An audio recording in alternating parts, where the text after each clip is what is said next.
Hello friends, कैसे हैं आप सब? उम्मीद करते हैं आप सब अच्छे होंगे। जैसा कि आप लोगों को पता है, इसके पिछले की वीडियो में हम लोग प्रेमाश्रय या सूफी काव्यधारा के जो प्रमुख कवि यानी जो मलिक मोहम्मद जायसी हैं, उनके बारे में हम लोग 2 वीडियो में देख चुके हैं। और इस वीडियो में हम लोग देखने वाले हैं जो सूफी काव्यधारा है, इसके जो और प्रमुख रचनाएँ हैं जैसे हंसावली, चंदायन, मृगावती, मधुमालती, चित्रावली। इन सब रचनाओं के बारे में हम लोग देखेंगे जो कि परीक्षा की दृष्टि से काफ़ी महत्वपूर्ण है। तो आइए एक-एक करके रचना को हम लोग देखते हैं। सबसे पहली रचना है हंसावली। देखिए, हम लोग जो भी रचनाएँ देखेंगे उसके रचनाकार, रचनाकाल, नायक, नायिका, उसकी भाषा और उसके बारे में यदि कोई विशेष तथ्य है तो वो हम ज़रूर देखेंगे। तो सबसे पहले देखिए, जो हंसावली है इसके रचनाकार हैं अशायत। और यदि इसके रचनाकाल की बात करेंगे तो इसका रचनाकाल है सन 1370 ईस्वी। नायक इसके राजकुमार हैं। और यदि नायिका की बात करेंगे तो नायिका है हंसावली। यदि इसके भाषा की बात करेंगे तो इसकी भाषा है राजस्थानी। अब देखिए, जो विशेष तथ्य है इस रचना के बारे में, डॉक्टर नगेंद्र एवं गणपति चंद्र गुप्त इसे सूफी परंपरा की प्रथम रचना मानते हैं। तो ये हमारे लिए एक इम्पॉर्टेंट पॉइंट बन जाता है कि डॉक्टर नगेंद्र एवं गणपति चंद्रगुप्त सूफी परंपरा के प्रथम रचना किसे मानते हैं तो हंसावली को मानते हैं।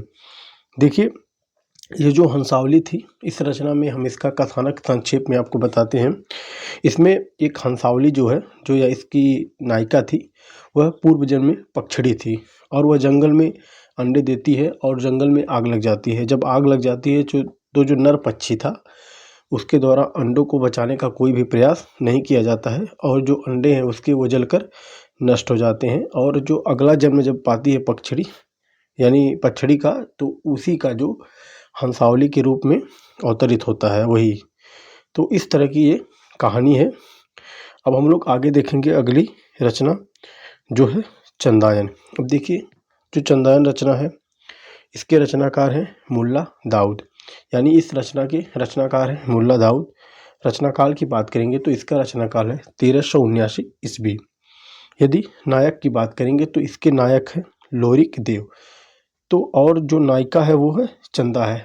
आप जानते हैं कि जो सूफी ये परंपरा है इसमें नायिका प्रधान रचनाएं ज़्यादा लिखी गई हैं। अब देखेंगे कि जो भी रचनाएं होंगी वो नायिका के नाम पे रची गई हैं। अब इसकी भाषा देखेंगे तो इसकी भाषा है अवधी। विशेष तथ्य इसमें है कि डॉक्टर रामकुमार वर्मा इसे सूफी परंपरा की प्रथम रचना मानते हैं। यानी अगर रामकुमार वर्मा के अनुसार पूछेगा कि सूफी परंपरा की प्रथम रचना कौन है तो वो है चंदायन। अब इसके बारे में कुछ पॉइंट हैं। इस रचना में लोरिक एवं चंदा के प्रेम का चित्रण है। दूसरा है नाग द्वारा नायिका को डसा जाना। तीसरा पॉइंट इसमें है कि गारुड़ी द्वारा उसे ठीक करना। तो ये पॉइंट जो होते हैं ये हमें याद रखने हैं। अब हम लोग आगे देखेंगे। अगला है सत्यवती कथा। अब देखिए, जो सत्यवती कथा है इसके रचनाकार हैं ईश्वरदास। और इसके रचनाकाल की बात करेंगे तो इसका रचनाकाल है 1501 ईस्वी। नायक इसमें ऋतुपर्ण हैं और नायिका जो है वो है सत्यवती। भाषा की बात करेंगे तो इसकी भाषा है अवधी। और यदि प्रमुख तथ्य की बात करेंगे तो इसके बारे में प्रमुख तथ्य ये है कि डॉक्टर हजारी प्रसाद द्विवेदी इसे सूफी परंपरा की प्रथम रचना मानते हैं। और इसमें एक पॉइंट अब और है कि आचार्य रामचंद्र शुक्ल इसे अवधी भाषा की प्रथम रचना मानते हैं। तो ये 2 पॉइंट हमें याद रखना है। अब हम लोग आगे अगली रचना के बारे में देखेंगे। अगली रचना है मृगावती। देखिए, जो मृगावती है इसके रचनाकार है कुतुबन, यानी मृगावती के रचनाकार है कुतुबन। और यदि इसकी रचना काल की बात करेंगे तो इसका रचनाकाल है 1503 ईस्वी। नायक की बात करेंगे तो नायक है राजकुमार और नायिका मृगावती है। भाषा इसकी क्या है? अवधी भाषा है। प्रमुख तथ्य इसमें है कि आचार्य रामचंद्र शुक्ल इसे सूफी परंपरा की प्रथम रचना मानते हैं। ये इंपॉर्टेंट है कि शुक्ल जी ने सूफी परंपरा की प्रथम रचना किसे माना है तो मृगावती को माना है, जिसका रचनाकाल है 1503 और इसके रचनाकार है कुतुबन। अब इसके बारे में एक कथन प्रसिद्ध है कि मृगावती में प्रेम तत्व का निरूपण भावात्मक शैली में हुआ है। यह कथन डॉक्टर नागेंद्र का है। तो हम याद रखेंगे कि भावात्मक शैली में हुआ निरूपण प्रेम तत्व का कौन मानते हैं, तो डॉक्टर नागेंद्र मानते हैं। अब हम लोग आगे देखेंगे, अगली जो रचना है वो है मधुमालती। देखिए, जो मधुमालती है उसके रचनाकार है मंगजन और इसका रचनाकाल है 1545 ईस्वी।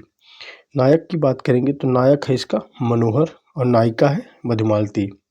भाषा इसकी अवधी है। विशेष तथ्य इसमें यह है कि इस रचना में मनोहर एवं मधुमालती के मुख्य कथा के साथ साथ प्रेमा एवं ताराचंद की उपकथा भी है। तो इम्पॉर्टेंट पॉइंट ये है कि इस जो मधुमालती रचना है इसके साथ साथ कौन सी या किसकी प्रेम कथा चलती है, तो वो है प्रेमा एवं ताराचंद की ये कथा चलती है। अब हम लोग आगे देखेंगे, अगली इसमें आती है चित्रावली।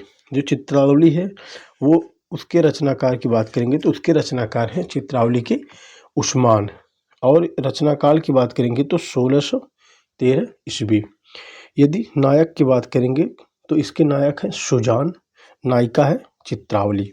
भाषा इसकी है अवधी और इसके में विशेष तथ्य ये है कि इस रचना के उद्देश्य रचनाकार ने अमरत्व की प्राप्ति बताई है। यानी जो ये रचना है इसका रचने का उद्देश्य क्या है उसको उस्मान ने बताया है कि अमरत्व की प्राप्ति।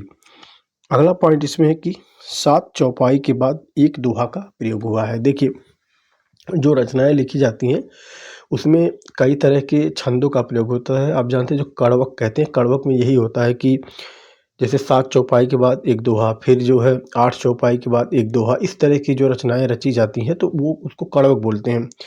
देखिए, जो चित्रावली है इसमें 7 चौपाई के बाद एक दोहा का प्रयोग हुआ है। लेकिन यदि यहीं आप देखेंगे जो रामचरितमानस है, जो तुलसीदास द्वारा रचा गया है रामचरितमानस, तो उसमें 8 चौपाई के बाद एक दोहा है। ठीक, तो लेकिन जो ये चित्रावली है इसमें 7 चौपाई के बाद एक दोहे का प्रयोग हुआ है।